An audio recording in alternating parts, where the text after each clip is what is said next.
Halo semuanya, Assalamualaikum warahmatullahi wabarakatuh. Perkenalkan, nama saya Yusisa Fitri, NIM saya 2213479. Saya dari jurusan Bimbingan dan Konseling Islam, Fakultas Dakwah, Universitas Islam Sultan Maulana Hasanuddin Banten. Jadi, di sini saya akan membuat learning journal pada mata kuliah Public Speaking yang membahas tentang persiapan mental. Teman-teman, persiapan mental adalah tahapan yang paling krusial dalam menjalani proses public speaking yang sukses.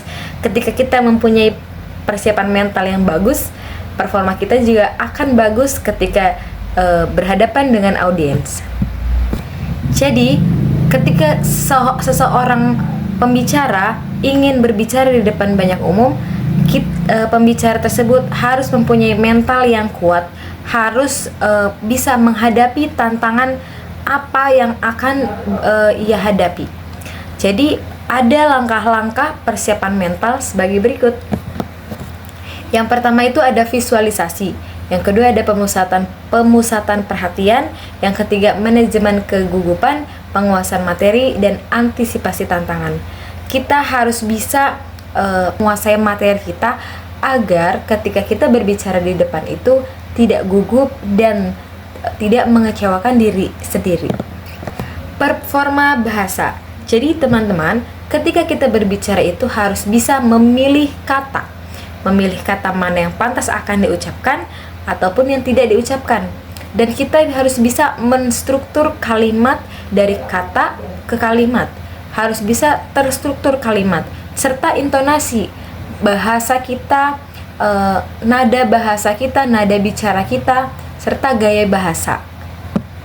Jadi, di dalam komunikasi itu yang paling penting adalah bahasa dan kata.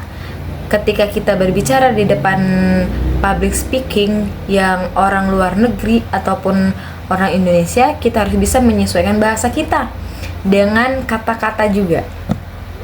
Teman-teman, komunikasi itu tidak hanya terjadi secara verbal, tetapi isyarat-isyarat yang tidak terduga itu juga mempunyai arti yang lebih dalam menyampaikan kata-kata. Jadi ada beberapa fungsi nonverbal yang memiliki identifikasi yang sudah ada identifikasinya. Yaitu yang pertama, penguatan pesan. Ketika kita mengisyaratkan sebuah kata-kata, pasti kita akan menguatkan pesan kita. Terus juga ada pembantahan pesan, ada pergantian sub pesan, dan yang lain sebagainya. Dan teman-teman, di dalam public speaking juga ada simbolik dan penampilannya. Yang pertama itu bahasa tubuh. Ketika bahasa tubuh kita bagus, maka pesan yang akan kita sampaikan kepada audiens akan sampai dengan baik dan diterima baik oleh audiens. Intonasi suara, simbol verbal, simbol visualnya. Jadi teman-teman, di dalam public speaking itu yang paling pertama dinilai adalah cara berpakaiannya. Ketika kita ingin berbicara di depan umum, tetapi pakaian kita tidak layak, maka audiens pun tidak akan percaya apa yang akan kita sampaikan. Memang ada pepatah mengatakan jangan melihat dari penampilannya, tapi lihat apa yang disampaikannya. Tetapi sebisa mungkin kita sebagai pembicara harus bisa memantaskan pakaian apa yang akan kita tunjukkan, apa yang akan kita showkan kepada audiens kita. Ketika kita berpakaian kurang rapi pun, maka tidak akan pede teman-teman ketika kita akan berbicara. Terus selanjutnya itu adalah cara berdiri.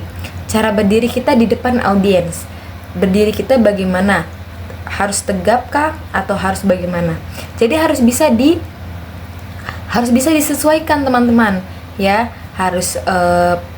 Kita harus keadaan siap. Terus juga gerakan tubuh kita itu harus mengikuti. Jangan hanya berbicara seperti monoton saja, tetapi gaya bahasa kita, gerakan tubuh kita juga harus bisa kita seimbangkan. Dan juga teman-teman, ketika kita berbicara, ketika kita menyampaikan public speaking kita, gaya bahasa, gaya wajah kita harus sesuai ekspresi wajahnya. Ketika teman-teman ingin meyakinkan meyakinkan teman-teman, ketika saya ingin meyakinkan kepada teman-teman untuk bisa mempercayai saya, maka mimik wajah kita pun harus bisa meyakinkan. Ekspresi wajahnya, gestur pembicaraannya, itu adalah teman-teman fungsinya untuk memperkuat apa yang akan kita sampaikan kepada audiens.